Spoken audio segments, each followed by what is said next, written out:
예, 북새통 40번째 북새통입니다. 오늘 마켓 4.0 책으로 재미난 얘기를 좀 해보려고 합니다. 오늘 와주셔서 너무 감사하고요. 예. 이분이 필립 코틀로라는 분인데요. 사실 이렇게 연세가 되게 많아 보이시죠? 예, 연배가 되게 많으세요. 특별히 그 마케팅을 내가 전공했다 하는데 이분을 모르면 간첩에 해당하는 그 정도로 유명하신 분이세요. 그래서 이분은 그냥 이분이 책을 쓰시면 그냥 마케팅 전공자는 그냥 읽어야 되는. 그리고 이분이 뭘 얘기를 하면 이제는 주로 레퍼런스도 참고본도 별 필요 없어요. 왜냐하면 이분이 이쪽 분야에 그냥 대가이기 때문에 걔가 그냥 한 말이다 뭐 이렇게 얘기하시면 되고. 그래서 지금은 은퇴하시고 되게 이제 연배도 있으시고 이분은 특별히 저기 동생분도 컨설턴트에서 같이 막 하십니다. 이 책이 유명하기 전에 마켓 3.0이라는 책이 한 8년 전에 2011년도인가 나왔었던 것 같아요. 그때 하면서 인간 중심의 마케팅 해야 된다라는 걸로 이제 베스트셀러가 됐다가 이 책이 나온 건 이제 작년도에 나왔죠. 그래서 마켓 4.0. 그래서 지금 트렌드가 바뀌었다는 거죠. 그래서 마켓 4.0 책을 작년에 출시를 하셔서 이때는 특별히 하이테크는 요즘 우리나라 4차 산업혁명 갖고 막 그 하잖아요. 그거가 아주 잘 발달되는데 그 이상으로 다음에 뭐냐면 하이테크가 아니라 하이터치 이슈는 뭐냐? 사람의 그 민감한 감성을 끝까지 잘 활용해서 해보자 뭐 이런 이슈들이에요. 그래서 하이터치, 하이컨셉트 뭐 이런 얘기들을 얘기해서 이거를 어떻게 하면 테크놀로지와 융복합을 섞어서 얘기할 것인가 뭐 이런 얘기들을 오늘 좀 해야 될 것 같습니다. 그래서 오늘 핵심적으로 다뤄야 될 이슈가 여러 가지인데 오늘 뭐 이 책에 읽어보시면 아시겠지만 책을 되게 잘 쓰세요. 책 한번 읽어보시면 아시겠지만 엄청 깔끔해요. 읽어보고 뒤에 요약 정리, 읽어보고 요약 정리. 그래서 시간 바쁘신 분들은 그 요약 정리만 다 이해해도 금방 이해하는 듯한 그 책이 됩니다. 그래서 그다음에 내용도 되게 쉽게 쓰시는 분입니다. 그래서 역시 대가는 내용을 어렵게 쓰지 않는다라고 얘기를 하는 그 핵심입니다. 최근에 트렌드가 세 가지 트렌드가 있다는 거죠. 첫 번째는 수직적 조직이었다가 수평적으로 다 바뀌었고, 특별히 이제 마케팅에서도 우리 수직적으로 더 던지고 올 때는 TV로 일반적으로 보낸다든지 뭐 찌라시를 보낸다든지 이런 걸로 되게 중요하게 여겼는데 이제는 브랜드 광고할 때 사람들이 내 친구 또 인터넷 친구 이거에 의존해서 책을 사거나 소비를 하는 경우도 있다는 거예요. 그러니까 예를 들면 제가 있어요. 제가 이제 북새통합니다 이런 합니다 하면 괜히 저를 아시는 분이 그냥 이 책 사서 보시는 분들이 있어요. 그리고 제가 또 저런 관계 맺은 분들이 내가 요즘 뭐 샀습니다 하면 그냥 사게 돼 또. 그러신 적 있으시죠? 예, 이렇게 트렌드가 확 달라졌다는 얘기입니다. 그다음에 두 번째는 뭐냐면 기본적으로 조직이 우리 조직 내에서 모든 물건들을 만드는 게 기본이었는데 기본적으로 조직에서 만드는 거 외에 외부 기관과 협력해서 만드는 거가 아주 비일비재했어요. 협력적. 그래서 심지어는 자기가 원하는 물건들을 내가 아무런 자산이 없음에도 불구하고 바로 만들어낼 수 있는 이 포용성이 엄청나게 늘어났고요. 그러다 보니까 모든 의사결정을 내릴 때 내가 나 혼자 독고다이식으로 혼자서 이렇게 의사결정 내리던 패턴, 아니 기업 내에서 의사결정 내리던 패턴이 아니라 다른 사람들의 영향을 많이 받아요. 물어보기도 하고 저 사람이 이게 어떻게 생각하시나. 그래서 그까지 세 가지 수평적, 포용적, 그다음에 사회적 영향을 엄청나게 변하고 있는데 그게 요즘 전 산업에 엄청나게 큰 영향을 두고 있다는 거예요. 내가 이 물건 사는 것은 뭐냐면 다른 사람이 내 물건을 쓰는 걸 어떻게 생각할까 봐 이런 거죠.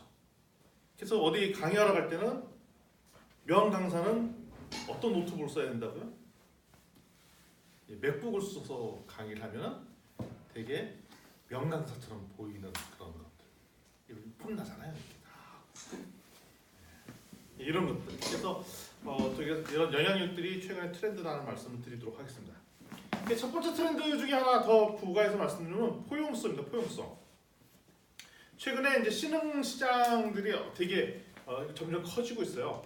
근데 이때 신흥시장의 얘기는 우리 전통적으로 시장의 의미 있었던 선진국 시장의 의미 있었거든요. 근데 요즘 제3세계 특별히 저소득층 국가의 인구가 폭발적으로 늘면서 들어가야 되는데 잘 보세요. 선진국에서 사용하던 그 제품이 저소득 저개발계층으로 들어가려면 첫 번째 뭐가 안 맞는다 생각하면 가격이 안 맞는다고 생각하잖아요. 그러니까 가격을 맞추려고 하다 보니까 뭐가 일어나면 혁신이 일어나. 그래서 대표적으로 인도의 타타에서 만든 제품은 얼마짜리냐면 $2,000 자동차가 있어요. 타타 나노라는 자동차죠. $2,000. 제가 인도에 2009년 10년도에 1년 살았을 때 그때 첫 제품이 나왔어요. 근데 첫 제품 나던 날 첫 번째 탄 고객이 그 몰다가 불이 나서 차에서. 뭐 그게 좀 약간은 좀 허접했죠. 그렇지만 만들어내고 뭐 고치고 하면서 막 출시해가 결국은 200만 원대 차를 출시했어요. 근데 그때 왜 만들었냐면 인도에 식구들이 많고 뭐 오토바이에 뭐 5-6명이 타고 다니고 그러니까 이 타타 사장님이 이거 너무 좀 이 정도 많이 했는데 자동차가 이제 보편적으로 있어야겠다. 그렇지만 인도가 잘 사는 국가 아니까 저소득층을 타겟으로 해서 만들자라고 만들었어요. 기본적인 뼈대가 플라스틱이에요. 그다음에 사이드 밀러가 없어요. 에어컨이 안 나와. 그렇지만 잘 가요. 첫 번째 제품은 불이 났지만 뭐 문제 없었어요. 그래서 타타 나노 이런 제품은 차라리 그 보기 보면은 그냥 대충하게 만든 게 아니라 엄청나게 혁신이 들어가. 왜 그 혁신이 들어가지 않으면 $2,000짜리 자동차를 만드는 것이 불가능하거든. 이런 장르의 혁신들이 들어간다는 얘기입니다.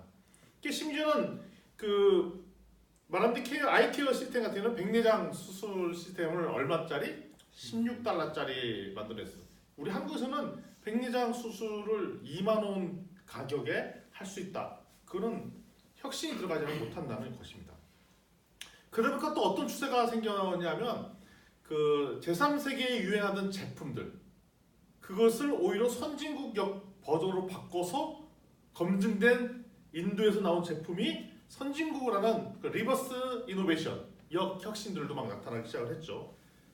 그리고 또 이 선진국에서 했던 모델들을 신흥국에 다시 적용하는 아까 같은 그 파괴적 혁신이 일어나기도 하고 그러니까 예를 들면 아마존에서 쓰는 여러 가지 기법 중에서 인도에서 플리카트라는 시스템 그다음에 그룹폰 아시죠? 우리 저기 그룹폰이 뭐예요? 우리 저기 티켓몬스터 같은 이런 시스템이잖아요. 이거를 이제 그대로 인도네시아의 버전이 디스더스라는 그 서비스 그다음에 페이팔은 이제 금융 거래할 때 카드 결제 대신 뭐 한 이런 거 할 때 중국에는 알리페이인데 알리페이는 그 파괴력이 엄청나서 알리페이로 모든 것이 다 결제가 되는. 그러니까 중국에는 오히려 카드가 없어도 알리페이로 하고 그다음에 위챗으로 거기서 다 거래가 웬만큼 끝나는. 그러면서 우리 대학원에서 중국 학생들인데 한국보다 더 편하다는 거야. 위챗으로 웬만한 결제나 이런 것들이 돼서 거기 알리페이랑 붙이고 하는데 우리나라보다 더 편리하게 할 수밖에 없는. 그러니까 그 왜 그러냐면 이제 중국이나 이런 데 카드 시스템들이 발달이 안 돼 있다 보니까 그를 뛰어넘으려고 오히려 이런 알리페이 같은 서비스가 있고요. 그다음에 우버는 이제 말레이시아 그랩이라는 형태로 나뉘고요. 또 그러면서 점점 나타나는 현상들이 뭐냐면 기존에 있었던 산업들이 막 서로 융합되는 섞여버린 일들이 생겨나기 시작했어요. 뭐 대표적으로 의료 관광 서비스, 관광도 하고 의료도 한데 이거는 의료 산업이에요, 관광 서비스예요.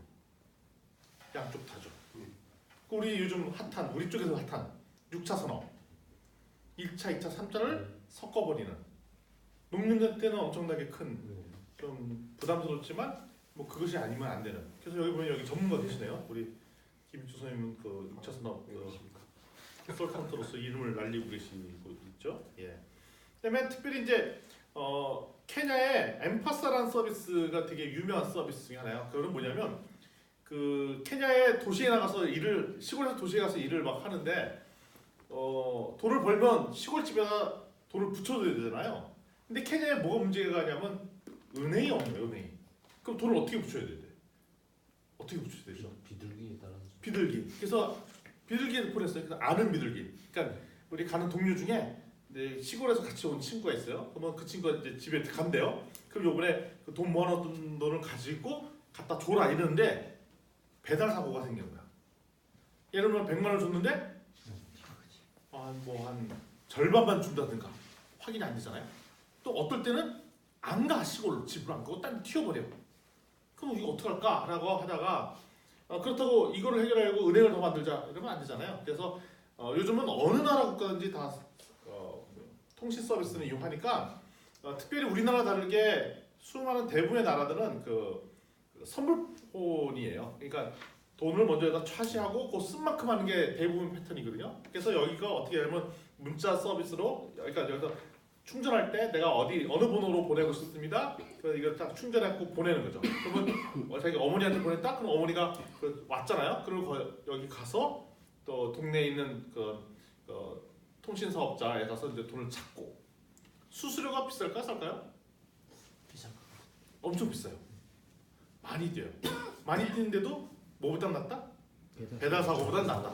그래갖고 이 서비스가 특히 아프리카 지역이나 저소득층이 있는 특히 은행 서비스를 제대로 이용하지 없는데 돈을 보내야 되는 이런 상황에서는 많이 쓰이는 혁신적인데 이거 같은 경우는 금융업이랑 통신업의 서비스가 섞여버리는 이런 현상들이 마구 일어나고 있다는 거죠. 그래서 지금 전 세계 트렌드가 이렇게 급격하게 바뀌고 있는데 그러다 보니까 혁신이 일어나는데 수평적 혁신이 일어난다는 겁니다. 그러니까 수익적 혁신이라는 건 뭐냐면 한 회사 내에서 무슨 R&D 제품 개발 다 해서 출시까지 하는데 그것이 아니라 오히려 아이디어는 시장에서 고객한테 오히려 아이디어를 받아다가 오히려 이제 시장에다 이렇게 보내는 그러니까 이런 수평적 혁신들이 많이 일어나고 있고요. 특별히 이제 P&G나 유니레버 같은 경우는 철저히 고객과 코워크를 하면서 제품을 기획해서 만들어내는 이런 게 트렌드가 됐다는 거죠. 아예 그러면 사용자랑 협업이 돼서 신제품을 같이 기획을 하고 만드는 거예요. 이런 운영들. 그다음에 롱테일 법칙. 그러니까 똘똘한 핵심 그룹만 타겟으로 아니라 수많은 80%의 수많은 고객들을 생각하는 이런 운동들. 그게 롱테일 법칙이고. 그다음에 새로운 유형의 경쟁자들이 생겨났죠. 예를 들면 택시 대신 우버. 그다음에 호텔체 대신 에어비앤비. 우리나라 같은 경우는 우버나 에어비앤비가 이제 이런 소위 말하는 택시 기사들이나 이런 분들이랑 이권의 문제이기 때문에 이제 정책적으로 못 들어와 있죠. 그래서 우리나라에서는 공식적으로는 우버는 진입을 못 하고 있고 에어비앤비도 공식적으로는 외국 사람만 이용할 수 있도록 하는데 그냥 한국 사람도 이용하죠. 원래는 그렇습니다. 그러면서 이제 어떤 역할들이 막 늘어나냐 하면은 소셜 미디어에 조언을 받고 물건을 사거나 이런 패턴들이 급속도로 늘어났고 뭐 이런 형태들이 나타나는 게 먼저 수평적 형상입니다. 그다음에 또 수직적 형상 중에 이제 사회적 형상들이 바뀌는데 이런 거예요. 고객이 물건을 살 때 내가 이 소비를 어떻게 하냐가 초점 맞춘 게 아니라 내가 이 물건을 사는데 다른 사람들은 어떻게 생각할까 이거를. 내가 이 물건을 사면서 다른 사람한테 소위 말하는 댓글을 통해서 내가 이거 물건 살려는데 어떻게 생각해요? 하면 그거 사지 마세요, 사세요, 막 이런 얘기를 더 신경 쓰고 엄청나게 많은 그 글에 댓글의 후기들을 확인하고 따라서 보니까 고객이 다른 고객들과 의사소통을 물건을 구매하기 위해서 수많은 의사소통을 나누는 것이 보편적으로 바뀌기 시작했습니다. 그래서 예를 들면 이제 미용 제품을 만드는 소위 말하는 세포라는 회사 같은 경우에는 아예 뷰티 토크 플랫폼을 만들어서 고객을 다 모아놓고 수많은 그 고객들이 우리 제품을 이용하고 있는 것을 경험들을 마구 나누는 플랫폼을 만들어 놓고 그걸 모니터링하고 그걸 맞춰서 제품을 기획하기도 하고 서비스 해주는 이런 분위기. 그러니까 아예 소셜 미디어를 우리 회사의 자체 서비스 기능으로 넣고 하는 회사들이 급속도로 늘어났습니다. 그 다음에 또 이런 역설들이 세 가지 역설들이 존재합니다. 첫 번째는 연결성 역설이 있습니다. 연결성 역설은 뭐냐면 제품, 고객, 브랜드 관리의 기존적인 이론들이 다 이제 달라지게 됐어요. 왜 마켓 4.0이라는 책이 나온 이유가 뭐냐면 이분이 마케팅의 대가라고 하셨잖아요. 그래서 기존에 사용하셨던 마케팅 이론이 안 맞기 시작했기 때문에 이 책을 썼다는 거예요. 그러니까 자기가 알았던 수많은 이론들이 다 무너져 버렸다. 그래서 옛날에는 어떻게 하면 진입장벽을 잘 세워갖고 경쟁자가 못 들어오게 하고 이렇게 전략을 세우는데 이제는 아무리 노력을 해도 진입장벽이 금방 무너지더라 이거예요. 브랜드 구축하는데도 너무 시간이 금방 만들어낼 수 있고 뭐 며칠 안 돼서 새로운 브랜드를 런칭해서 또 그거에 대해서 경쟁을 또 만들어내도 쉽고 그러면서 이제 쉽게 공동 창조, 코크리에이션이죠. 소비자와 함께 제품을 기획해서 만든다든지 아니면 뭐 이런 것들 그다음에 특히 모빌리티, 모바일을 갖고 다니면서 사람들이 쉽게 돌아다니면서 물건을 사고 그다음에 이런 것들 행동들을 한다든지, 그다음에 개인의 여러 가지 경험들을 축적한다든지. 그래서 여러 가지 것들이 어려워졌는데 이러다 보니까 이제 세 가지 역설에 대해서 이 책에서 얘기하고 있습니다. 첫 번째는 온라인과 오프라인을 그전에 분리해서 생각하는데 이제는 함께 상호작용해야 된다. 두 번째는 아주 정보를 엄청나게 잘 수집하는 고객이 있는 반면에 엄청나게 산만한 그런 고객이 동시에 존재하고, 또 세 번째는 뭐냐면 특정 브랜드에서 엄청나게 팬이 형성되기도 하고, 그리고 그 특정 브랜드에서 엄청나게 씹어대고 까대는 사람들까지도 나타난다. 동시에 나타난다는 거죠. 이런 것을 동시에 관리해야 되는 이슈들이 생겨나기 시작했습니다. 그러니까 온오프라인, 그다음에 엄청난 팬, 아니면 우리를 싫어하는 그런 사람들, 그다음에 정보통 산만한 사람들. 이거에 대해서 함께 좀 더 얘기를 하면 이렇습니다. 온라인과 오프라인이 공존을 하죠. 그래서 온라인은 대표적인 게 이제 하이테크이고, 오프라인의 경우는 하이터치라고 해서 사람이 경험할 수 있는 모든 것들을 다 관리해야 되는데, 예를 들면 아마존 같은 경우에는 온라인 쇼핑몰이잖아요. 근데 이 오프라인적 감성을 되살리기 위해서 대시라는 제품을 만들었어요. 뭐냐면 자기가 자주 사서 구매하는 그런 소비재 제품들을 세팅해 놓으면 대시 갖다 놓고 필요할 때 딱 누르면 그게 와. 딱 누르고 뭐 주문할 것이 그 집에 있는 대시라는 버튼 갖다 놓고 딱 누르면 그 물건이 그냥 와요. 이런 제품들을 만들어줘. 그러니까 온라인 회사였던 아마존이 오히려 오프라인적 감성을 되살린 제품들을 만들어내기도 하고, 그래서 온라인과 오프라인을 공존의 시도를 하고 있다는 거. 이게 가능해졌던 것은 뭐냐면 기술이 엄청나게 진화했어요. 특별히 근거리 무선 통신, NFC 같은 경우하거나 센서 테크닉 뭐 이런 걸 써갖고 쉽게 어디 가서나 이제 데이터를 수집하고 보내는 것이 쉬워졌고요.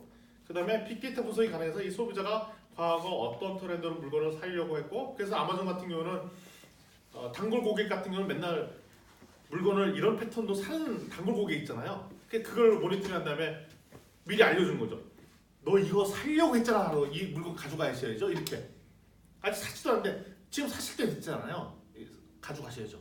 뭐 이런 서비스까지도 빅데이터 분석이 뭐 쉽게 이어졌고요. 그다음에 과거에는 TV, 소셜 미디어가 이제 TV는 그냥 이렇게 뿌리고 소셜 미디어는 특별히 활용 잘 안 했었는데 이걸 같이 활용하는 시대로 바뀌어 버렸습니다. 따라서 지금 기업의 핵심 역할은 누구든지 어느 기업인지 온라인적 경험과 오프라인의 경험을 서로 함께 이용할 수 있는, 함께 활용할 수 있는 그런 파라다임으로 확 바뀌어 버렸다. 이게 온오프 상호작용입니다. 두 번째, 정보통이 심한 고객과 산만한 고객.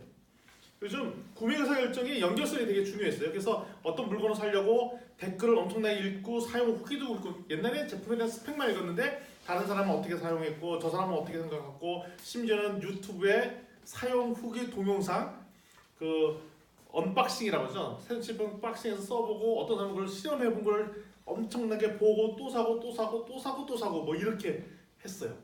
제가 저 아이폰을 요번에 살 때는 미국 직구를 했어요. 근데 미국 직구를 했는데 내가 여러 가지 이 직구에서 좋은 점, 어느 나라에서 하면 좋은 점 다 모니터링 한 다음에 결정적으로 살 때는 우리 김영수 선생님 와이프한테 부탁했어요. 전문가시니까 사다 주세요.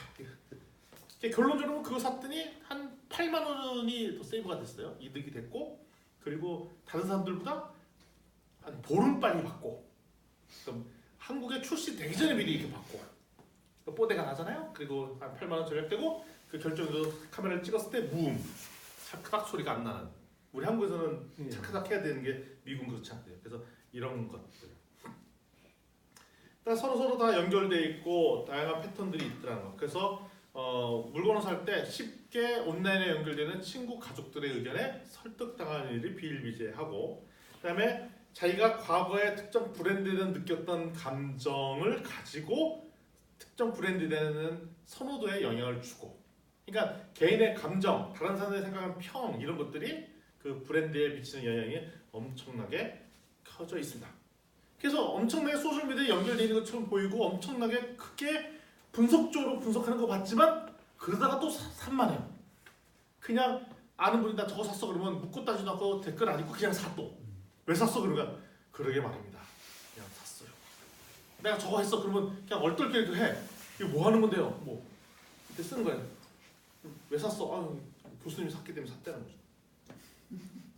그래서 소위 말하는 엄청 따지는 정보통의 고객과 동시다발적으로 또 산만한 고객이 막 섞여 있는 패턴을 보인다는 거예요. 그리고 전에는 안 그랬는데 특정 브랜드에서 엄청나게 부정적인 사람들도 확 늘고 또 반면에 엄청나게 긍정적인 사람들도 반대에 늘었다는 겁니다. 따라서 예를 들면 이거를 이제 순 추천 지수라고 하는데 그래서 특정 제품에 대해서 이제 좋아요나 뭐 이런 것들 이걸 전문 용어로 러브 마크라고 하는데 그 러브 마크를 얼마나 눌러주느냐 이런 것들이 되게 중요하고요. 그래서 고객 유형이 이 특정 브랜드를 엄청나게 옹호하는 그룹, 그냥 두 번째는 중립적인 그룹, 엄청나게 부정적인 그룹이 있는데 여기서 제일 중요한 팩터가 엄청나게 옹호하는 그룹. 그러니까 평균적으로 좀 좋아요가 아니라 내가 이거 없으면 못 살 것 같아요 하고 러브 마크를 막 찍어대는 고객의 중요도가 엄청나게 중요하다. 그래서 순추천 지수는 이 제품이 엄청나게 좋아요 한 사람 빼기 안 좋다고 얘기한 사람은 마이너스 이렇게 계산을 해서 구한다라는 말씀이 있습니다. 그래서 위대한 브랜드는 스타 브랜드는 얼마나 많은 러브 마크 이 브랜드 너무 사랑해요 라고 찍어주는 사람 숫자가 얼마나 많은지에 따라 달려있다고 얘기합니다. 그래서 맥도날드를 사랑하는 팬이 한 33% 된대요. 근데 엄청나게 부정적으로 생각하는 사람도 23% 된대요. 그래서 두 개를 빼면 10% 차이인데 그래도 여기는 위대한 브랜드라는 것은 34%가 엄청나게 큰 거거든요. 그러니까 기본적으로 맥도날드 사랑하는 사람이 되게 많은 거예요. 미국 사람들 3분의 1은 사랑하는 사람이니까. 좋아하는 게 아니라 사랑이라니까 사랑. 그래서 스타벅스도 스타트를 좋아하는 게 아니라 사랑하는 사람 숫자가 30%는 된다는 거예요. 부정적인 사람은 20%가 있긴 하지만 그 사이만은 엄청나게 내가 이 브랜드가 아니면 나 못 살아요 라고 생각하는 사람이 30%나 차지하니 그거는 위대한 브랜드가 된다는 거죠. 그러니까 우리 주변에 혹시 각자 나는 진짜 이 제품만 이용해요. 이 제품만이 최고야라고 하고 하는 대상자 그 있으면 그 기업은 위대한 브랜드를 갖고 있는 거예요. 혹시 난 이 제품 아니면 이 브랜드 아니면 아니에요라고 하고 있는 게 있나요? 혹시 김선생님 있어요? 저는 이 폰을 지금까지 삼성 폰 아니면 다른 폰을 생각지도 안 하고 있어요. 사랑하시는 삼성 브랜드를. 그냥 사랑한다라는 건 생각을 안 했는데 그런 것 같아요. 특별히 뭐 이재용 씨를 좋아하시는 사람은 아닌데 네. 그냥 삼성이 좋은군요. 그 파란색 글씨에 그런 거. 혹시 대구 출신이세요? 그건 아닌데 그건 아닌데. 다른 제품은 우리 다른 것 같은 느낌이 들고 오로지 이 제품 아니면 안 되는 것 특정한 같은 브랜드를 생각이 쓰긴 쓰지만 이게 사랑인지 좋아하는 건지 정인지 모른다고 얘기를 해주신 것 네. 같아요. 예. 그런 브랜드를 만드는 것이 위대한 브랜드라는 말씀입니다. 그러면서 이제 디지털 그러면 이제 트렌드가 바뀌었잖아요. 여기에 진짜로 우리가 관리해야 될 핵심 타겟 고객군들이 세 고객이 있다는 거예요. 한 고객은 젊은이, 두 번째는 여성, 세 번째는 네티즌. 그럼 이걸 합치면 그러네요. 젊은 여성인 네티즌. 이게 진짜 중요하네요. 첫 번째로 이제 젊은 사람 같은 경우는 그러니까 새로운 시도들을 막 주도하고, 그러니까 젊은 사람이 유행했던 그 여러 가지 트렌드나 패턴이 10중 8구는 향후에 주류 산업으로 갈 가능성이 있기 때문에 그러니까 새로운 신사업을 하기 위해서는 젊은 사람들한테 유행하고 있는 것들에 대해서 잘 모니터링 해볼 필요가 있다는 거죠. 왜냐면 여기서 트렌드 세터라는 말이 나오죠. 트렌드를 주도하는 그룹들이 이제 젊은 층이고, 근데 두 번째가 여성인데 여성은 이유가 간단합니다. 실질적인 돈을 쓰는 사람, 집에서 의사결정, 재정 결정권이 있으신 분들이 다 여성이기 때문에 실제 남성들은 돈을 안 쓴다는 거죠. 그래서 제가 전에 그 BTS의 그 방시혁 대표랑 옛날에 우리 학교 와갖고 만난 적이 있었어요. 그랬더니 이 얘기를 하는 거예요. 무슨 얘기를 하냐면 걸그룹과 보이밴드를 만들 때 전략이 다르대요. 보이밴드들의 팬은 주로 여성이잖아요. 근데 이 친구들은 진짜 앨범을 산다는 거죠. 그래서 보이그룹의 수익 모델은 앨범이라는 거예요. 앨범, 뭐 이렇게 음원. 근데 걸그룹의 주로 고객들은 아저씨들인데 아저씨들은 이 걸그룹 너무 엄청나게 좋아하고 난리를 치우고 뭐 춤도 쫓아오고 그런데 앨범은 안 산다는 거예요. 그래서 걸그룹은 목적이 뭐냐? 이렇게 했다가 그다음에 이 친구를 광고로 보내고 이 친구를 드라마로 보내고 이 친구를 영화로 보내고 해갖고 그렇게 걸그룹이 유행해져서 그를 다른 연관된 산업으로 이렇게 보내는 것이 목적이라는 거예요. 그래서 내가 들어보니까 맞는 얘기네. 남자들은 엄청나게 좋아한다고 말만 하고 안 사. 돈은 안 써. 남성 팬들. 공감. 저는 에스테틱 하는데 예. 여자들이 훨씬 소비가 가감하고 가감하고. 합니다. 그렇지. 예, 남자들 되게 쪼잔하거든요. 자세 남성 고객으로 하는 뭐 이런 거는 지금 아니라는 거죠. 진짜 아니 경제적인 경제권이 없으니까. 경제권이 없어. 정말 가감합니다. 저는. 과감. 그다음에 네티즌을 신경 써야 되는 것은 뭐냐? 네티즌은 특별히 감정의 공유판이 다 네티즌에서 돌아요. 그러니까 요즘 감정 분위기가 어떻게 돌아가는지는 그 네티즌에 흐르는 그 댓글이나 문장의 분위기를 보면 알 수 있다는 겁니다. 특별히 네티즌끼리 사람들한테 연결고리를 하기 때문에 이게 되게 중요하다. 컨텐츠를 만들어낸다 이겁니다. 특별히 젊은이를 생각을 해보도록 하겠습니다. 젊은이 같은 경우에는 10살부터 24살까지의 젊은 계층이 전 세계적 인구로 18억 명이래요. 제일 많은 인구라는 거죠. 그런데 이 더 중요한 포인트는 이 18억 인구 중에 90%가 저개발 국가에 있다는 거예요. 그 말은 맞는 것 같아요. 우리 대한민국 같은 경우에 지금 20살, 그러니까 2000년생이 60만 명이에요. 그런데 지금 2017년도 작년도에 태어난 애들 숫자가 30만 명인가 그래요. 그러니까 앞으로 18년이 지나면 절반으로 줄잖아요. 우리나라는 지금 선진국이겠죠. 근데 우리나라, 일본, 미국 이런 데 같으면 10살부터 24살, 그러니까 젊은 사람 계층 숫자가 극소로 줄고 있는데 이 저개발 국가들, 인도네시아, 인도차이나 반도, 중국은 어디 가는지 모르겠지만 그다음에 인도, 중동 지역 이런 데 같은 경우는 엄청나게 젊은 친구들이 많다는 거죠. 그래서 타겟이 어디로 맞춰져야 되냐? 이런 저개발 국가의 젊은이들을 대상으로 여러 가지 기획 제품들을 준비하고 있으면 가능성들이 있다는 걸 얘기하고 있습니다.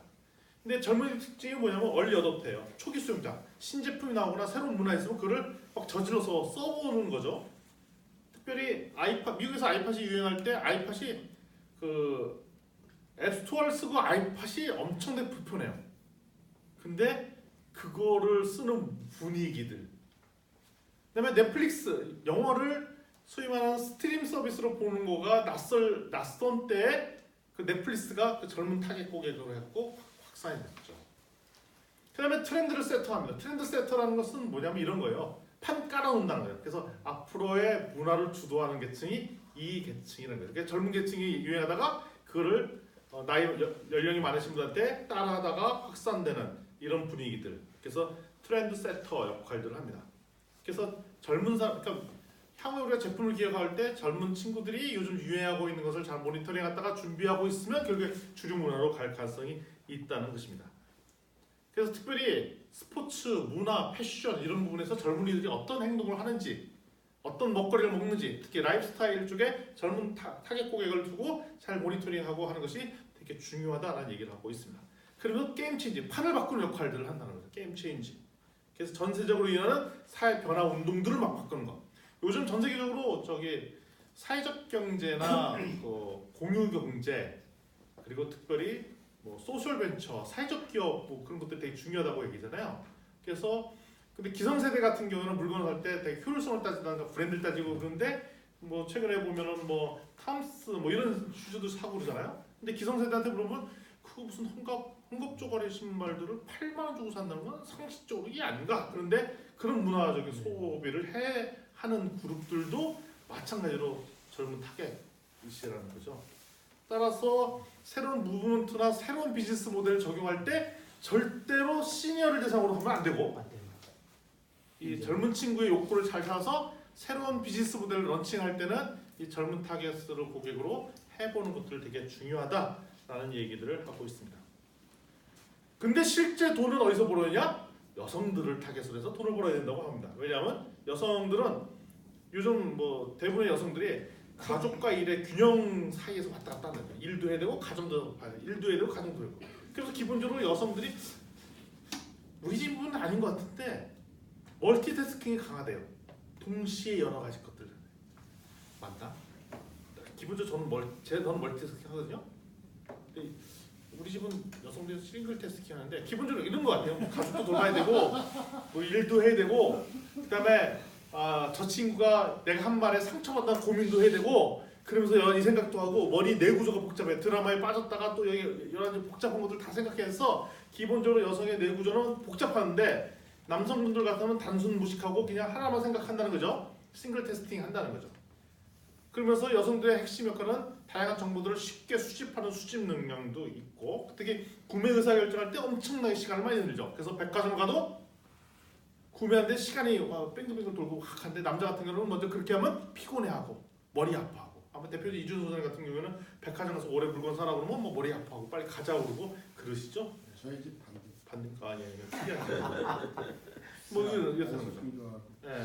그래서 보통 뭐 여성분들이 구매 의사 결정 내릴 때 깊은 고찰과 고민을 하는 거 반면에 남자는 쉽게. 그래서 저희가 우리 집에서 물건 살 때 인터넷 쇼핑몰 저보고 하래요. 아내는 하다가 머리 아프대. 왜 너무 많은 정보를 봐야 되니까. 그러니까 저는 어떻게 사냐 막 사거든요.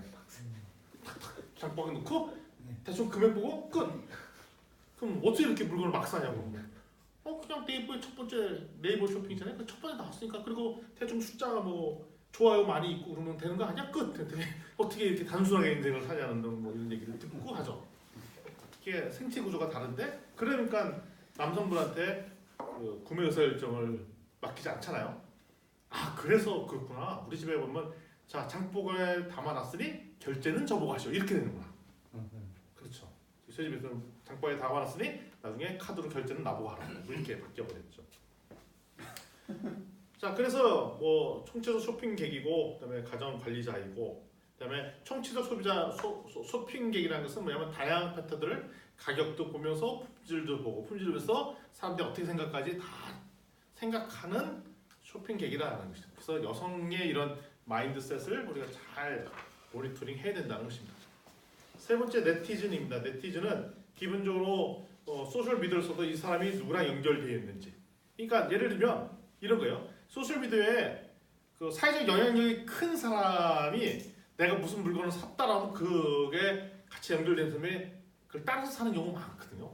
그러니까 그런 것들을 잘 모니터링 해보면 새로운 트렌드들이 나온다는 거예요.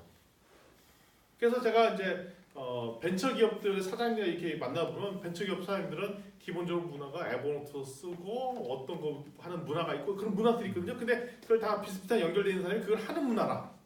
따라서 그 소위 말하는 동료 집단끼리 소셜 미디어로 강력하게 연결되어 있어서 그들이 하는 것을 팔로우해서 하는 패턴들이 있다라는 것을 기억해 주시고 또 그들이 최근에는 유튜브나 이런 데 컨텐츠를 직접 제작을 해내면서 그들이 사용하고 있는 물건들 상당수 유튜브에서 보면은 특정 자기가 물건들을 소비해보고 그거에 대해서 사용기를 달아놓은 거를 또 따라서 사기도 하고 뭐 이런 것들이 풍부해지는 시대로 바뀌어져 있다는 것입니다.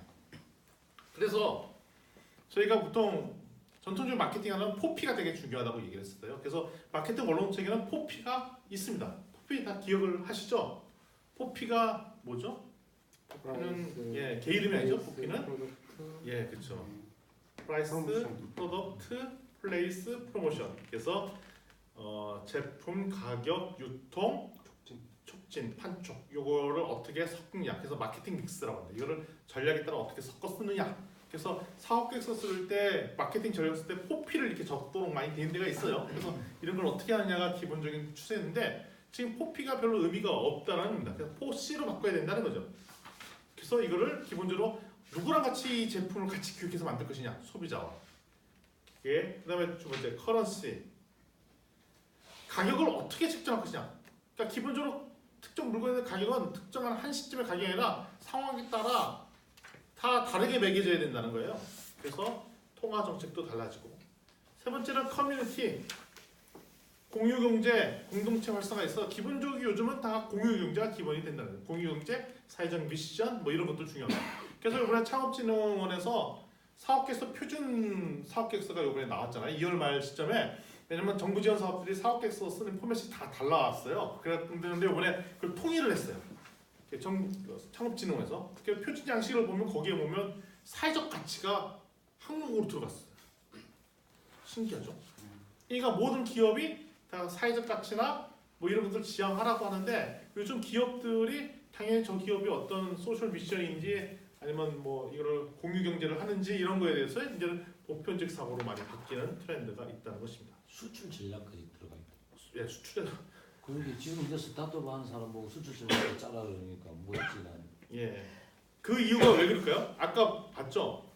대한민국에서는 더 이상 마켓이 더 이상 커지지 않는다는 거예요. 그래서 될 수 있으면 수출해야 기회가 생기니 수출을 하라고 의도적으로 밀려고 그것들을 담아놓은 겁니다. 그러니까 될 수 있으면 수출하는 기업 같은 내용도 수출하는 기업에다 지원을 해주겠다는 것이 의도적으로 들어가 있는 거죠. 그러니까 사회적 가치를 지향하고 수출도 하고 이렇게 자꾸 유도하는 것들이 있습니다. 그다음에 세 번째 대화, 고객 간의 대화를 어느 정도 잘하는 전략들을 담아놔야 된다는 거죠. 그래서 트립 어드바이저 같은 경우는 제가 이제 그 소인만 교수님이 추천해서 그 썼거든요. 제가 얼마 전에 일본 여행 갔을 때 뭐 일본 오사카 어디 가고 그러면 거기에 보면 한국 사람들이 가이드를 하는 사람 되게 있더라고요. 그래서 내가 어떤 여행을 어떻게 가려고 한다 그러면 그 트립 어드바이저가 막 댓글 달아놓고 막 이래요. 그래서 심지어 그 사람들 중에 일부는 내가 가이드 역할을 해주겠다는 거죠. 그래서 자유여행 같지만 일부 부분들은 가이드 역할도 하고 그래서 트립 어드바이즈와 같은 소위 말하는 고객이자 판매자가 이렇게 댓글을 달아면서 거기서 수익 돌리는 이런 다양한 사업자들이 엄청나게 늘었어요. 이게 최근에 디지털 마케팅의 디지털 마켓 4.0의 핵심 트렌드라는 것입니다. 따라서 고객의 경로가 달라졌어요. 전통적인 것은 우리가 에이다라는 모델을 썼습니다. 고객 구매 의사결정을 내리는 것. 그래서 뭐부터 시작하냐? 주의, 어텐션. 그러니까 브랜드를 인지를 해야 돼요. 그러니까 못 보고 지나가는 게 특정 브랜드에 대해서 제품에 대해서 인지를 해야 되잖아요. 그래서 주의를 끌고 주의를 하고 거기에 주의를 하는 데 뭐냐면 관심을 가져야 돼요. 저 뭐지? 자세히 보는 거죠. 관심. 그럼 관심을 들여봤더니 뭐가 생겨? 사고 싶은 욕구가 생기잖아요. 그 다음에 네 번째 행동. 행동이 딴 게 아니라 구매예요. 구매. 이렇게 에이다 해갖고 에이다 이 모델로 설명을 했어요. 그래서 마케팅 활동이 이 네 가지를 촉진해서 사람들로 하여금 물건을 사게끔 한다. 이것이 핵심이었는데 이것이 그 뒤로 뭘로 바뀌냐면 4A로 바뀌었어요. 인지, 태도, 행동, 반복. 이게 뭐냐면 관심과 욕구를 하나로 뭉쳐버렸던 거죠. 그래서 특정 제품들을 인지하게 되면 그 다음부터는 그에 대한 태도가 결정돼요. 저 좋네, 나쁘네. 그러면 그 다음에 구매를 하게 되고 한 번 구매해서 끝나는 것이 아니라 당보를 만들고 반복 구매를 일으키게 하는 요인들을 해야 된다. 그래서 이것이 4A로 갔다가 그러니까 여기까지는 전통적인 마케팅 모델들이에요. 구매 의사결정을 내리는 에이다 모델, 4A 모델 뭐 이렇게 설명을 했었는데 이 저자가 제시한 것은 5A죠. 인지, 호감, 그다음에 질문이라는 게 들어가요. 그러니까 어떤 특정 물건이나 브랜드에서 관심 생기면 다른 사람께 자꾸 물어본다는 거야. 질문. 그 다음에 행동하고 행동이 사는 겁니다. 사고 끝난 게 아니라 자꾸 옹호해. 이런 거죠. 내가 이 물건 쓰니까 김용수 장 이거 사야지. 내가 써보니까 좋아. 아니 어떻게 이 물건을 안 사고도 사람이라고 할 수 있어? 뭐 이런 옹호하는 그룹들이 막 생기고 아니면 절대로 부정적 옹호가 생겨갖고 저 사람이 와서 너 그거 사면 나랑 이제 인연을 끊는 거야. 뭐 그런 사람들도 있다는 거예요. 그런 사람들도. 그러니까 과거에는 아니 내가 그 물건을 안 사면 되는데 왜 안 사는 걸 다른 사람까지 사지 말라고 이렇게 뜯어 말리는 사람들까지 그러니까 부정적 옹호 이런 그룹들이 많이 나타나기 시작했다는 거예요. 그래서 이런 것들에 대한 관리를 하지 않으면 안 된다는 것입니다. 그래서 여기 그림에도 사진에도 나와 있지만 전통적인 패턴과 신규 패턴이 달라진 게 있네요. 질문이라는 액티비티가 있고 뭐 옹호라는 액티비티가 있다는 것. 이런 것이 최근에 마켓 4.0에 나타나는 핵심적인 이슈이다. 더 구체적으로 보면 이 그림입니다. 아까 4A에서는 첫 번째 인지하고 태도하고 행동하고 반복 구매. 이거예요. 반복 행동이 반복 구매입니다.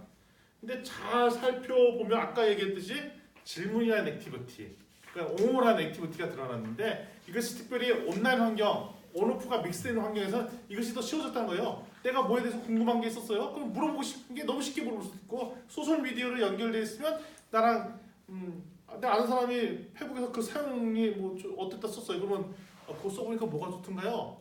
그거 저는 이런 사람이 그 책 읽어봐도 좋을까요? 그럼 거기다 예 한번 읽어보세요. 근데 그 답변을 해준 사람이 나랑 한두 번 만난 사람이에요. 나는 잘 모르는데 온라인에서만 친구인 사람이에요. 그러면 당신은 이거 읽어보는 게 좋을 것 같아요. 아니면 내가 독서를 읽다가 내가 보니까 이거는 김영락 소장이 꼭 읽었으면 좋겠어. 나 이 독서 막 읽었는데 김영락 소장을 꼭 읽어봤으면 좋겠습니다라는 들으면 무언의 압박을 받죠.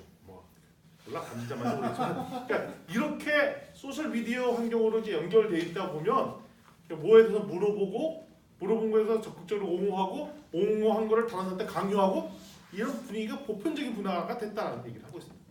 그러니까 전통적인 마케팅 기법들이 안 맞아 들어간다는 것이죠.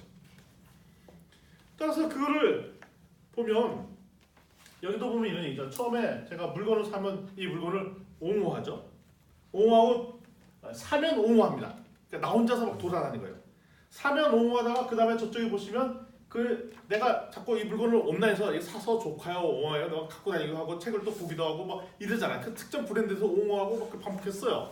그러면 주변에서 내가 페이스북 친구라 하는 사람들이 인지를 하죠. 인지를 합니다. 다른 사람 저 사람 그걸 쓰네. 인지하죠. 그럼 물어보죠. 뭐라고? 교수님 그거 왜 쓰시는데요? 그럼 내가 또 자기 하면 이거는요 내가 어디 다닐 때마다 쓰고 좋아서 그래요. 그리고 막 제가 보니까 경호님도 이거 해보는 거 좋겠네요. 옹호하죠. 그러면 나도 한번 교수님 쓰는 거 봤지만 교수님이 그렇게 얘기하시니까 근데 저는 아직 애들이 어린데 그게 맞을까요? 제가 지금 진작 갔으면 진작 썼을 거예요. 지금 오히려 지금 안 쓴 게 후회가 돼요. 라고 얘기하겠죠. 그러면 주변에 이런 대화 과정을 보거나 이러면 또 다른 사람들이 어떻게 느끼겠어요? 호감을 느끼겠죠. 그래서 우리가 마케팅 구매 활동을 할 때 이런 시스템들 오른쪽에 있는 이 원 체제를 갖춰주도록 관리해야 된다는 거죠. 그러니까 우리가 브랜드를 하는 기업 입장에서부터는 소비자들이 이런 행동들이 일어날 같이 또 유도를 해야 된다는 거예요. 여기서 얘기하는 거. 그냥 내 물건 좋다 광고하고 막 활동한다면 사가고 그래서 사다 쓰든지 말든지 난 모르겠다 이렇게 하는 것이 아니라 소비자들 사이에 저런 행동들이 일어나도록 유도하는 작업까지도 해야 된다는 게 지금 마켓 4.0의 이야기입니다. 근데 그게 이제 페이스북 같은 데는 이렇게 나타나죠. 처음에 물건을 내가 사면 그럼 안다. 페이스북에서 봤다 이겁니다. 그러면 호감이 되면 우리 뭘 누르죠? 좋아요를 누르죠. 좋아한다 이겁니다. 그러면서 물어보죠. 댓글하고. 그러면 그 사람이 어쨌든 좋아요. 아니면 선생님도 한번 써보는 게 좋겠네요. 그러면 우리가 뭐가 들죠? 확신이 들죠. 그 다음부터는 이제는 바로 지르는 겁니다. 구매합니다.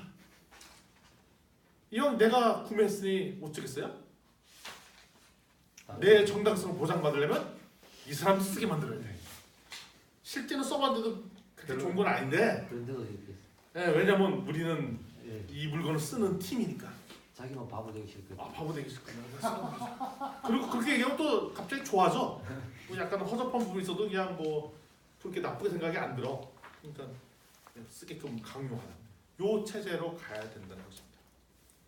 그러다 보니까 우리가 평상시 생각했던 우리 평가 지표가 달라졌어요. 하나는 여기도 넣었죠. PAR 구매 행동률 한번 읽어볼까요? PAR 구매 행동률. 이게 뭐냐면 제가 자발적 인지한 거 비율의 구매 행동. 그러니까 인지인데 내가 강제로 본 게 아니라 내가 제 자발적 그 물건이 있다는 걸 인지했어요. 인지해서 실제로 구매할 확률이 있죠. 그래서 구매 행동률은 내가 보고 살 확률입니다. 요거가 높아져야 되겠죠.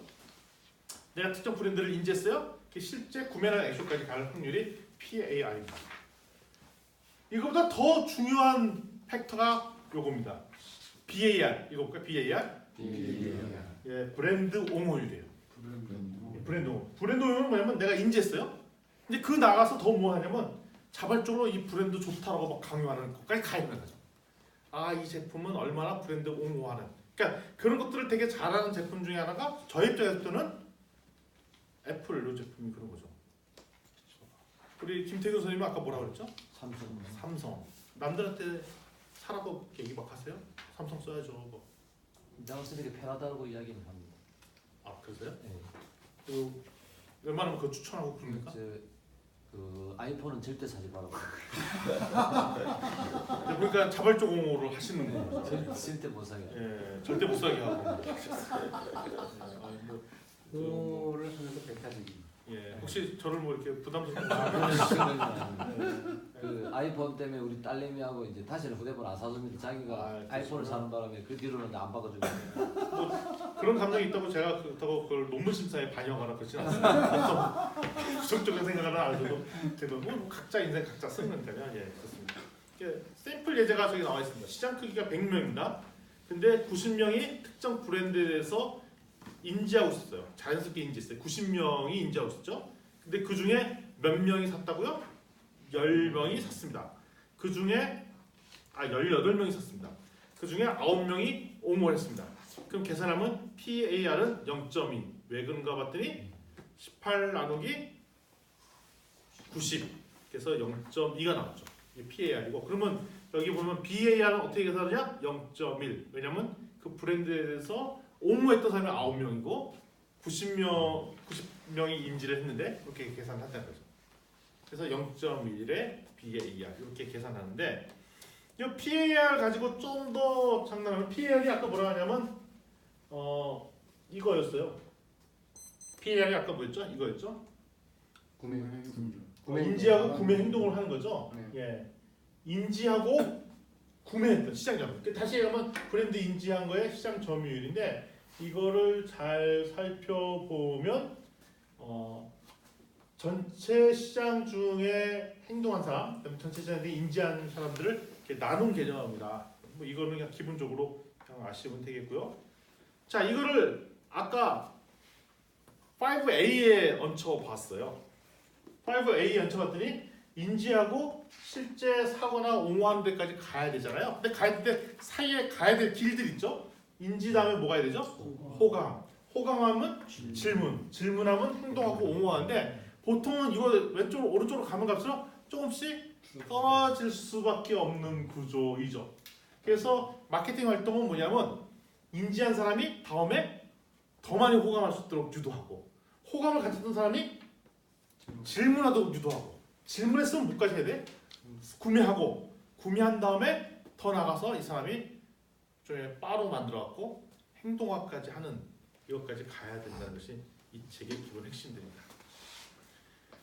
따라서 아까 첫 번째 인지하고 옹호로 전환비율이 낮다는 것은 고객을 유인하는 정도가 낮다는 것인데 이게 고객 브랜드를 인지하는 매력적이지 않다고 생각합니다. 고객 브랜드 자체가 매력적이지 않으면 아까 첫 번째 여기 인지에서 호감으로 안 나요. 그래서 브랜드가 매력적으로 느낄 수 있도록 브랜드 자체를 이렇게 만들어야 되겠고요. 두 번째 호감에서 질문으로 전환 비율이 낮다는 것은 고객의 호감이 낮다는 거잖아요. 호기심이 낮다는 거죠. 그러니까 호기심을 유발할 수 있는 요소들을 막 담아놔야 된다는 것이죠. 세 번째 질문을 했는데 질문에서 행동을 안 한다는 얘기는 뭐냐면 브랜드에 대한 헌신하지 않고 그냥 구매하지 않는다는 거죠. 따라서 그냥 단순히 이 사람들이 브랜드에서 말만 하지 실제 사지 않는다는 거죠. 그러면 이 사람이 사지 않는 여러 개 장애 요인들이 뭔지를 찾아내서 살 수 있도록. 그 가격이 너무 비싸면 그러면 어떻게 하냐? 할부로 사게 한다든지 아니면 렌트로 바꾼다든지 이 사람이 구매 장애 요인 말은 많이 하면 살 거는 쓰는데 안 산단 말이죠.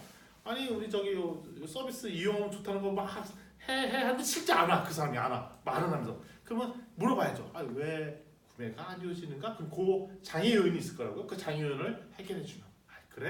내가 이렇게 도와주마 이런 식으로 할 수도 있다는 거죠. 이런 뭐 어떤 사람이 이용하고 싶은데 아 내가 이거 이용해서 너무 잘생겨져 버리면 주변에 뭐 그럴 일은 없겠죠? 돈이 없었어. 예. 그럴 수도 있을 것 같죠? 돈을 예. 주는 구매를. 내가 너무 미남이 될까봐 못 이용해 뭐 이럴 수도 있다는 거죠. 예. 행동에서 옹호로 전환 비율이 낮다는 것은 브랜드를 경험해온 사람이 다른 사람에게 그렇게 추천할 것은 아니라는 것을 알고 있습니다. 요 페이지 되게 중요하다. 요 장표. 결국 아까 인지, 호감, 질문, 행동으로 가야 되는데 인지에서 호감을 높이려고 하려면 뭐에 대한 매력도를 높여야 된다? 제품의 브랜드에 대한 매력도를 높여야 된다는 거고요. 이걸 잘하려는 전략이 마케팅적으로는 재포지셔닝 전략을 쓴다든가 아니면 마케팅 커뮤니케이션 방법들을 바꾼다든가 이런 것들을 해줘야 매력도가 올라간대요.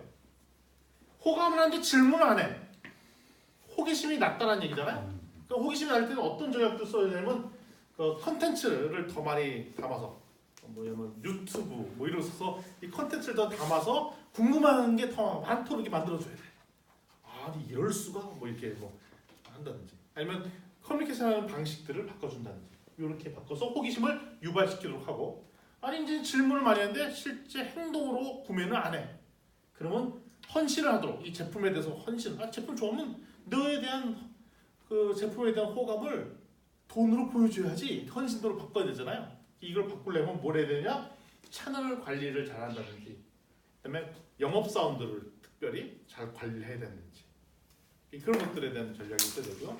이제 마지막으로 이제 행동을 했는데 이미 기존에 우리 제품을 사용한 고객이 우리를 홍보를 더 안 해줘.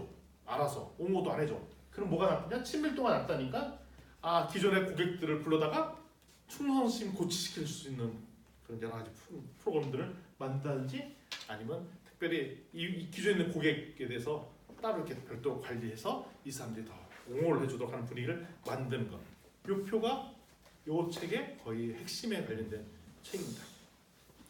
자, 그러면 다시 부연 설명하면 첫 번째 매력도를 높이는 거를 어떻게 해야 되는가? 이거는 뭐냐면 제품에 문제가 있거나 제품이 표방하는 브랜드 자체가 문제가 될 수가 있어요. 그래서 매력도가 높지가 않을 수가 있습니다.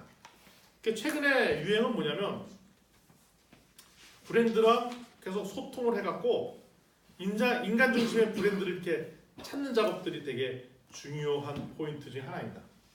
그래서 예를 들면 더 바디샵 알죠? 그 브랜드 있는 거 있죠. 더 바디샵이 원래는 사회적 가치를 되게 지향하는 회사였어요. 더 바디샵에서 여성 인권 신장하고 뭐 이런 것들에 대한 모토가 있었는데 그 사장님이 돌아가셨어요. 돌아가셔갖고 한동안 그 모토를 주장 안 했어. 그랬더니 더 바디샵이 무너져 버린 거예요.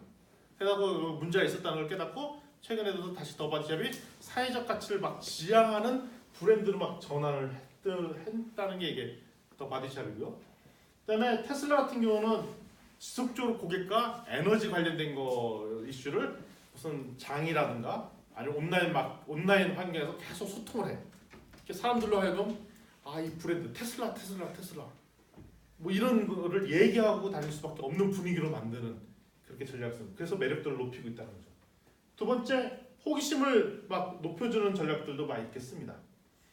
이게 호기심이라는 게 뭐냐면 현재 알고 있는 것과 여기 보면 나오죠. 알고 싶어 하는 거에 얼마나 갭이 큰가, 격차가 큰가. 그러니까 이거 커야 호기심이 생긴다는 것이죠.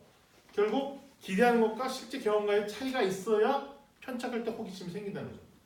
따라서 마케팅할 때는 너무 충분한 정보를 과하게 다 주는 것도 좋지 않고 궁금하게. 자, 궁금하면 50원 물어봐. 50원짜리 없습니다. 500원입니다. 500원. 궁금하면 500원. 이게 다 궁금증을 만드는 거죠. 그래서 G는 우리나라에 미국에 있는 삼성과 같은 삼성전자, LG전자 같은 제너럴 일렉트릭 그 회사잖아요. 가전제품 회사이죠. 그래서 거기는 소비자들의 호기심을 더 유발하려고 팟캐스트를 운영합니다. 그래서 과학 소설과 관련된 팟캐스트, 더 메시지. 그러면서 자연스럽게 G에 대해서 궁금증을 만들도록 한다든지. 그다음에 그 온라인 잡지 테크놀로지가 테크놀로지, 그러니까 스페인도 독특하게 테크놀로지라는 노래로 만들어서 커뮤니케이션 합니다. 세 번째 헌신도도 이렇게 막 높이려고 노력을 하죠. 헌신도 높이는 것은 뭐냐면 고객이 내 브랜드를 구매해서 사용하도록 유도하는 거죠. 그래서 옴니채널 마케팅, 옴니채널 마케팅이라는 용어는 기억을 해주십시오. 요즘 핫한 용어 중에 하나입니다. 옴니채널 마케팅. 옴니채널 마케팅은 뭐냐면 하나의 물건을 한 채널에서 파는 게 아니라 오프라인에서도 팔고 웹사이트에서 팔고 모바일에서도 팔고 TV 광고에서도 팔고 그걸 동시다발적으로 다 파는 거. 이것이 옴니채널이죠. 그래서 어떤 전략을 섞어 써서 이 고객한테는 온라인에서 팔고 이 고객에서는 오프라인에서 팔고 아니면 모바일에서 팔고 아니면 섞어 팔고 이런 것들 전략을 쓰는 것이 옴니채널. 그래서 될 수 있으면 더 많은 사람들이 살 수밖에 없는 구조를 만드는 옴니채널 전략을 쓰기도 하고 친밀도를 높이기 위해서 뭐냐면 실제 경험이 기대에 부합하거나 초과할 때 친밀감을 주고 충성스러운 옹호자가 되거든요. 그래서 예를 들면 리스칼튼 호텔 같은 경우는 재미난 예가 나옵니다. 모든 직원한테 약간 융통성을 부여할 수 있는 권한을 하시죠. 원래는 표준 규약대로 서비스를 줘야 되는데 한 군데에서는 네 재량껏 서비스를 바꿔서 제외할 수 있는 권한을 주는 거죠. 그래서 책에 나오는 예는 뭐냐면 리스칼튼 호텔을 이용하고 이제 갔는데 무슨 얘기 나오냐면 그 집 애가 곰인형을 두고 온 거예요. 그래서 그 집 아저씨가 걱정되는 거예요. 아니 얘가 곰인형 두고 오면 엄청나게 슬퍼하고 울고 뭐 땡깡 부르고 난리 날 텐데 그러니 미리 리스칼튼 호텔에다 연락을 해보면 얘가 지금 더 여행 중이라고 그렇게 얘기해달래. 그랬더니 진짜 짰어요. 아 지금 너의 곰돌이는 호텔에서 더 쉬고 싶어서 안 갈 거야. 너 좀 더 놀다가 간다고 그래. 사실은 그게 뭐냐면 하고 택배를 보내주려고 했거든요. 근데 택배 보내주면서 사이는 뭐냐면 거기서 그 수영장에서 놀고 있는 그 사진 이런 걸 몇 카트 더 찍었어요. 그러니까 그 말이 진짜라는 거. 근데 이거는 원래 그 서비스 품목에는 없는 내용이잖아요. 근데 그렇다고 사장님의 결정을 받아서 했겠어요? 그런 게 아니라 그 담당 직원이 특정하면서 재량권을 발휘해서 친밀도를 높이기 위해서 이런 행동을 했다는 것입니다. 이런 액티비티를 하고 있죠. 자, 이 그림은 재미난 그림들입니다. 왜냐면 업종별로 좀 다르다는 거예요. 손잡이형, 군부어형, 트럼펫형, 깔때기형 이렇게 있습니다. 보통 손잡이형 같은 경우는 일반 소비자 산업 같은 경우는 이 깔때기형. 깔때기형. 세 번째가 뭐였는지 기억나세요? 질문이죠. 예, 일반 소비자는 별로 질문 안 하고 그냥 반복하던 거니까 그냥 산다는 거예요. 그냥 물어보지 않고 그냥 산다는 거예요. 그냥 물어보지 않고 그냥 사고 그 대신 특별히 옹호 안 해요. 왜냐하면 다 아는 제품이니까. 이게 일반 소비자 제품, 깔때기형. 전형적인 죄송합니다. 손잡이형이죠. 손잡이. 두 번째 군부형이 있습니다. 군부형은 뭐가 특별히 낮게 나냐면 호감은 그냥 좀 낮아요. 호감은 낮지만 질문은 엄청나게 많이 해요. 이건 어때요? B2B 제품들. 기업 대 기업 간의 거래. 이럴 때는 기업 간의 거래이기 때문에 제품 스펙에 대한 내용, 레시피 이런 게 되게 길죠. 어렵죠. 복잡해요. 구매 과정 절차가 복잡한 그런 제품들. B2B 제품들. 하청과 뭐 이런 용역 뭐 이런 것들. 이게 군부형이고요. 트럼펫 제품은 뭐가 엄청 낮으냐? 행동은 낮으나 옹호한 사람들이 조금 있네요. 이게 전형적으로 브랜드 제품들. 그래서 예를 들면 고급 브랜드, 특별히 시계 디자이너. 높은 친밀도를 유지하나 그다음에 뭐 이런 다른 거. 마지막으로 나온 게 깔때기형입니다. 깔때기는 일반적으로 보고 있는 모든 제품, 내구재는 오래 사용한 제품들 있죠. 가구 이런 겁니다. 서비스 산업들 이런 패턴들을 보이고 있는데 마켓 4.0 시대를 맞이해서는 이렇게 가야 된다는 거예요. 나비형.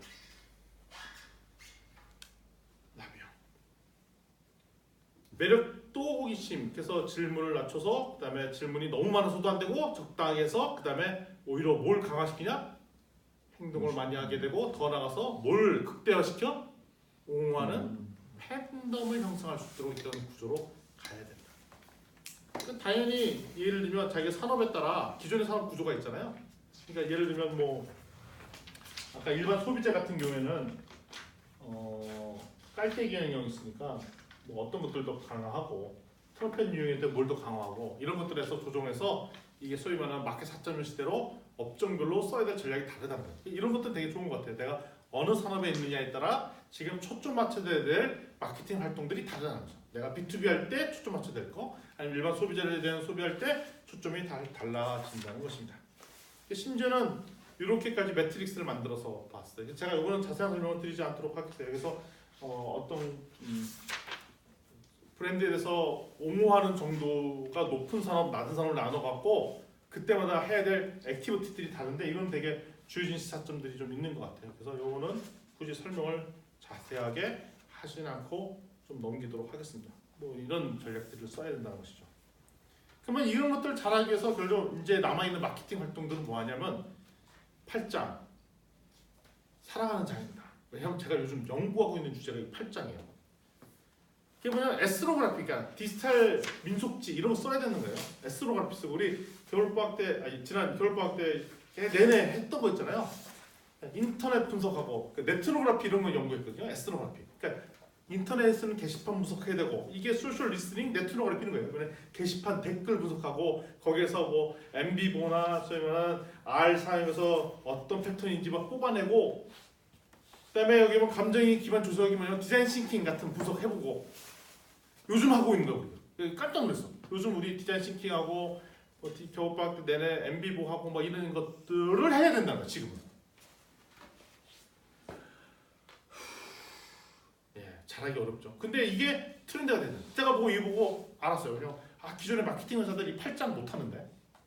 기존에 있는 마케팅 회사들 제가 최근에도 판교에 가서 이제 마케팅 회사랑 일을 했는데 이런 것들 해본 적이 없는 거예요.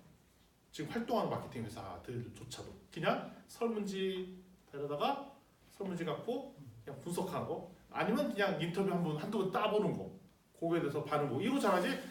실제 관찰을 한다든가 이런 거에 대한 역량들이 너무 떨어지고 마케팅 활동. 그래서 우리가 좀 최근에 너무 앞서가는 얘기들을 하고 있구나라고 생각을 했습니다. 그래서 어떤 브랜드를 만들어야 되냐? 첫 번째 물리적으로도 이쁜 거, 그러니까 아주 매력 디자인적으로도 아주 팬시하게 물리적 제품을 만들어야 된다. 그래서 아이폰의 애플 디자인 뭐 이런 것들처럼 만들어야 된다는 게 그렇고요. 그다음에 지성은 머리를 이렇게 확 들어가서 쓰는 거. 그러니까 혁신적인 아이디어가 이런 것들이 들어가 있는 제품이 돼야 되는 거죠. 테슬라 같은 경우는 전기 자동차에 뭐 에너지 뭐 이런 게 기반돼 있잖아요. 그러니까 제품 자체에 그런 것들이 다 들어가야 되고 그리고 세 번째는 사회성. 이거에 대해서 사람들이 자꾸 회자하고 이야기하고 이거에서 어떻게 써야 되고 뭐 이런 것들에 대해서 얘기하는 분위기로 제품에 대해서 사람들과 의사소통이 풍부히 일어나는 형태로 전략을 세워야 되고 근데 이거에 대해서 감성적으로도 아주 재미나고 유머스럽고 아니면 또 슬픔도 같이 나누고 뭐 이런 제품의 이런 요소들까지 넣고 그다음에 인격과 도덕성 그다음에 이게 사회적 가치를 막 부여하고 이런 것까지 들어가서 전략을 세워야 되는 거죠. 할 게 많네요. 제품을 하나 하더라도 아주 물리적으로 매력적으로 만들면서도 거기다 지적 하이테크도 다 들어가면서도 그다음에 이게 사람들이 서로 댓글도 막 주고받는 분위기에다가 사회적 가치까지도 의미 있는 제품으로 설계해야 된다. 근데 아까 얘기했듯이 이걸 하려면 철저하게 잘 관찰하고 이런 거 해야 된다는 거죠. 관찰해서 이런 것을 뽑아내야 된다는 거예요. 근데 지금 여기 보면 연구님도 계시고 그렇지만 그동안에 우리 연구하는 거 보면 소비자의 이런 패턴들을 깊숙하게 구성하기보다는 그냥 계속 R&D 하던 제품의 연장선으로 지금부터 성능을 얼마큼 더 개선한 그 제품을 출시해. 그러니까 전제가 있는 거예요. 성능이 전보다 더 좋은 제품을 만들면 더 많이 사갈 거라는 전제를 깔고 그냥 만들죠. 근데 여전히 그런 패턴들이 있다는 것입니다. 따라서 이거가 됐으면 소비자들한테 이제 컨텐츠가 매력적으로 만들려면 컨텐츠 마케팅을 다 했어야 되는데 이런 8단계 컨텐츠를 어떻게 사용하고 뭐 고객 지도를 만들고 뭐 이런 것들을 해야 된다는 것입니다. 그러니까 컨텐츠 다행히 이런 분위기를 만들어서 요즘은 무조건 분위기가 이제 아프리카 TV, 유튜브, 팟캐스트 이제 팟캐스트도 유튜브 넘어서 기본적으로 모든 사람이 이제 팟캐스트를 넘어서 이제 유튜브까지 같이 해서 컨텐츠를 만드는 것은 기본이 되버렸어요. 소셜 미디어 그다음에 유튜브 하시죠? 유튜브 안 합니다. 유튜브 하셔야 돼요. 여기는 반드시 하셔야 돼요. 아예 지금 제가 관심 가지고 있는 분야. 네, 유튜브 하셔야 돼요. 왜냐면 그런 패턴으로 바뀌었다는 겁니다. 자, 그러면서 채널이 옴니 채널 마케팅도 같이 해줘야 되는 건데요. 여기 두 가지 중요한, 그러니까 옴니 채널이 멀티 채널로 한다는 거잖아요. 근데 두 가지 용어를 반드시 기억을 해주셔야 돼요. 첫 번째가 뭐냐면 쇼루밍, 웹루밍. 쇼루밍은 뭐냐면 오프라인에서 제품을 검색하고 실제 사기는 어디서 사? 온라인에서. 그런 거 있잖아요.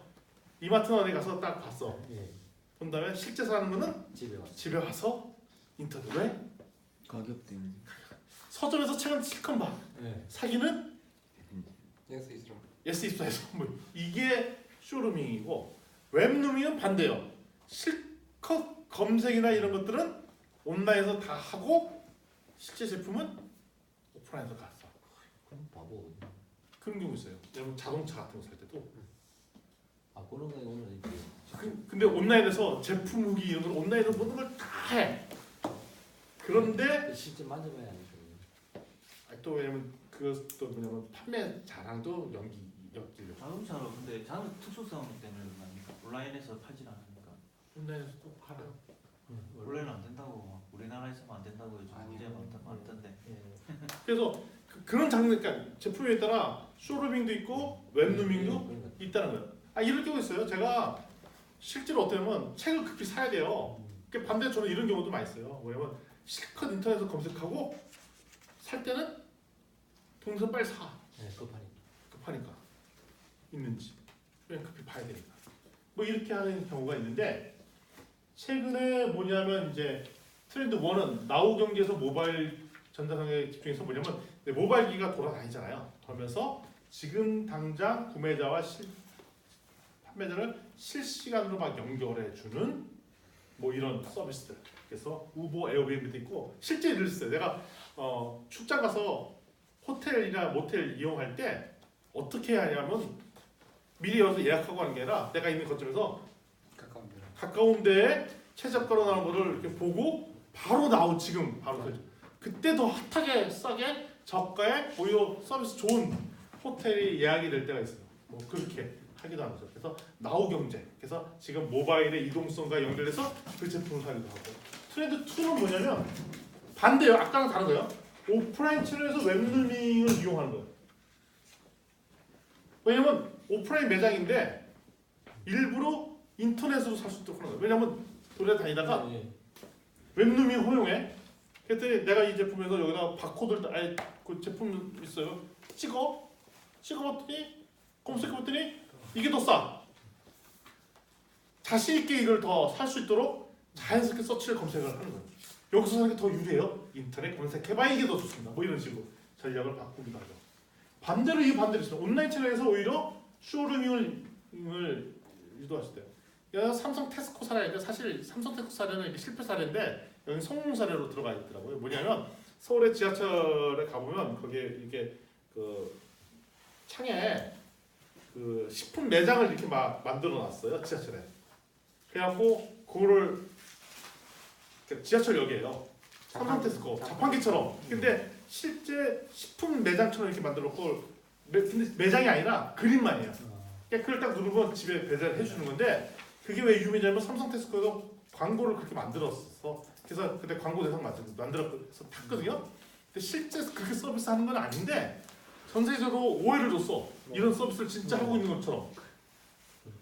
예, 예, 삼성 테스코. 그러니까 그런 것들이 있더라고요. 그래서 오프라인인데 거의 온라인과 비슷한 분위기로 살 수밖에 없는 분위기를 만들어서 하는 이런 전략도 있다는 거. 그래서 여기에 빅데이터 분석까지 섞여서 해서 이렇게 구매할 수 있는 소위 말하는 옴니채널 마케팅.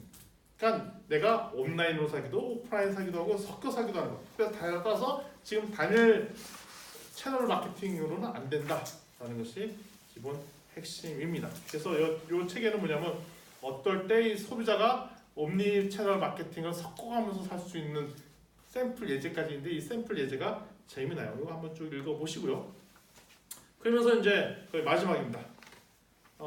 참여를 높여서 참여 마케팅을 해야 되는데 첫 번째는 모바일 웹 컨텐츠 잘 만들어 놓고 그다음에 특정 제품의 계좌 정보를 활용하든가 셀프 테스트 서비스를 할 수 있도록 하든가 아니면 뭐 이런 것들. 그다음에 CRM 고객 관리도 온라인에서 해주고 그다음에 대수점은 게임 기능까지 같이 하면서 사람들이 이거를 뭐 게임을 하겠다는 게 아니라 뭐 포인트 따는 거예요. 득템. 그러니까 어디 가면은 포인트 하나 더 따고 뭐 레벨이 올라가고 뭐 이런 식으로 해갖고 물건을 살 수밖에 없는 구조. 게임화도 하고 소비자의 팩트도 관리해주고 그다음에 모바일 앱을 통해서 다양한 콘텐츠 제공해주는 이런 분위기로 가는 게 마켓 4.0의 핵심 이슈입니다.